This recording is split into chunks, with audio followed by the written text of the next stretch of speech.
Hey everybody, how's it going? Welcome to Modern Deism. Brother John here.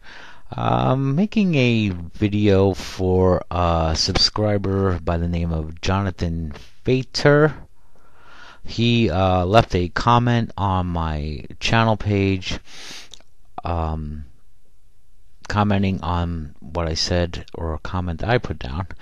My comment was, if eternal salvation is of the utmost importance to God and our lives, I think God would have wrote a better book. That's from my channel description, actually.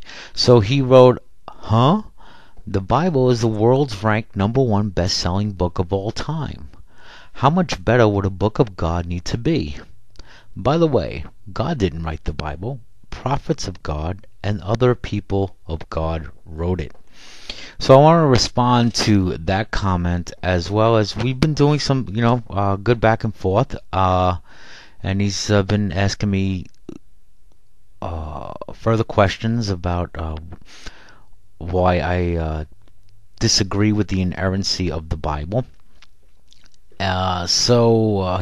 I mentioned the resurrection stories contradicting one another and other things that were going on in the Bible. So I wanted to try to briefly answer these questions that he has, because he is a Christian, obviously. So first, Jonathan, dealing with the, you say the Bible is ranked #1 best-selling book of all time. Just because a book is ranked #1 best-selling of all time doesn't give it a validity of truth. Let's take modern day examples, or let's just take bestsellers. That New York Times bestseller list, from month to month, there's always a top ranking book. Just because it's a top ranking or big seller doesn't mean there's any truth of it.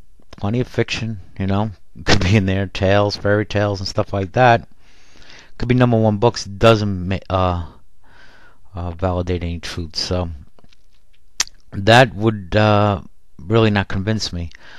How much better would a book of God need to be? By the way, God didn't write the Bible. Prophets of God and other people of God wrote it. That's right, prophets of God, those who presumably heard from God, supposedly write these things down in the book. A lot of problems there. Briefly, let's go with just Moses. The first 5 books of the Bible apparently attributed to Moses getting this divine revelation from God and writing these things down in the Bible.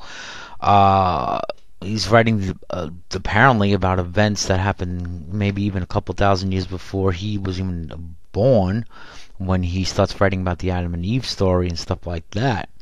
By the way, who was in the garden to actually witness that? But if you're going to go by divine revelation just to Moses, then we go by we have to trust in what one man presumably heard or seen. We also have pretty much the evidence is out there that the first 5 books of the Old Testament were in fact written probably by 4 different authors. One of the clues I remember is about Moses talking about his own death, and so how could Moses actually talk about his own death, when writing about what's going on? So,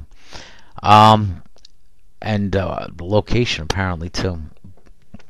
Besides all the mass murders, nations that are commanded by God to be wiped out, we have these commands to Moses, and I believe what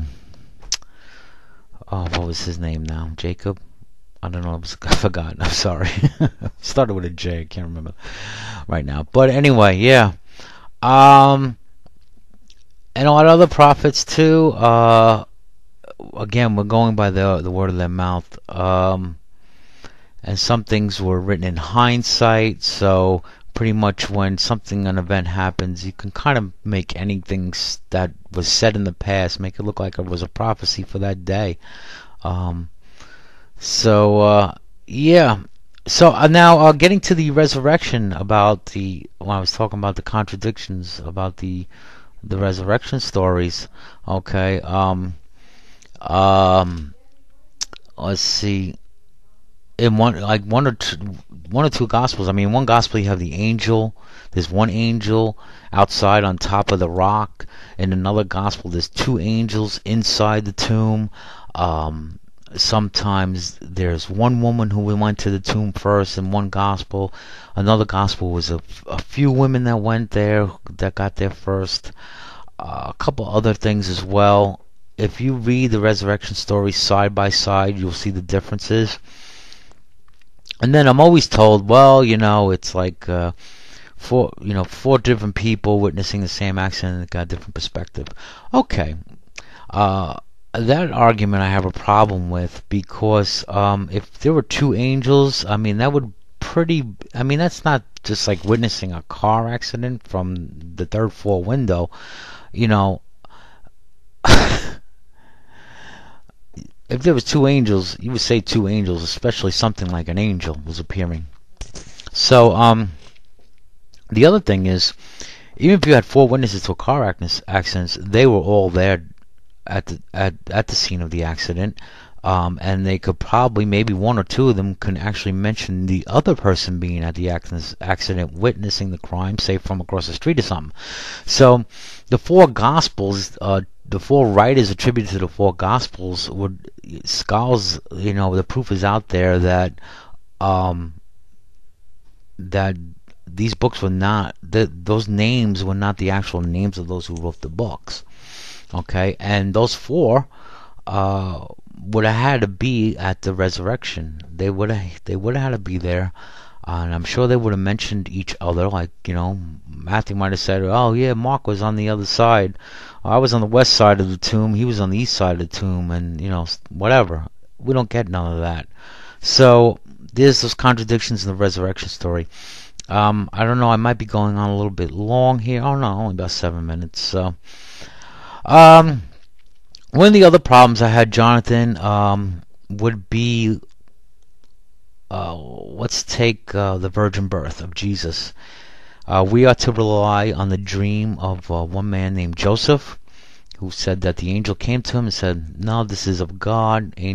Mary was divinely, conceived by the Holy Spirit to give this child, because obviously it looked like Mary was committing adultery when they were betrothed to be married. So we are to rely on one person's dream, Joseph's dream. We are to rely on, I believe in one account of the Gospels, Mary has a dream also, not only the appearance of an angel. So we need to rely on their story as well.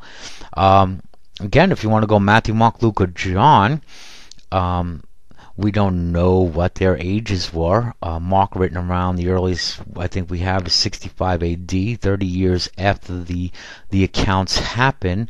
So Mark might have not even been born yet when Jesus was born. So who was there to witness and to write down the stories of the virgin birth of Jesus? Okay, so that's a couple of things. I hope that kind of answers some of your questions, Jonathan. I know I didn't go into detail, but this is an overview of why I'm not a Christian anymore. I don't believe a lot of the doctrines. So if you have any other questions, I appreciate it. Thanks for the question. Thanks for the dialogue. And this is what YouTube is really supposed to be about. And yeah, I welcome these kind of questions and stuff. So I want to say this as well, that I know sometimes I make videos and they come off very anti-Christian, and I by no means want to come off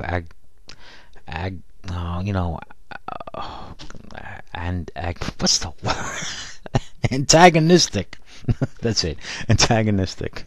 So I'm just hoping to bring a different perspective, maybe something that people think about. Might have heard these things over and over, but it was a lot of these probing questions that I, being an analytical person and thinking that things should make some kind of sense, when people bring up these questions online, it made me had to research again and to rethink and to go back to see what I believe and why I actually believe it. And some of these questions people bring were very valid questions. And over time, wasn't a overnight decision, but with much reading and researching and praying for guidance for the truth, I could not deny any longer what I was reading when it came to the Bible, church history, how the Bible came together, pagan myths, and all those other stuff. So, okay. But, in the end, no matter what you believe, who you are, the simple golden rule, I think, applies.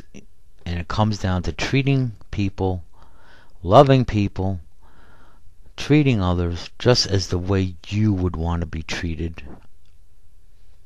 in any situation. And I think that's what it comes down to. So, with that, peace. Everybody, take care. Have a great day.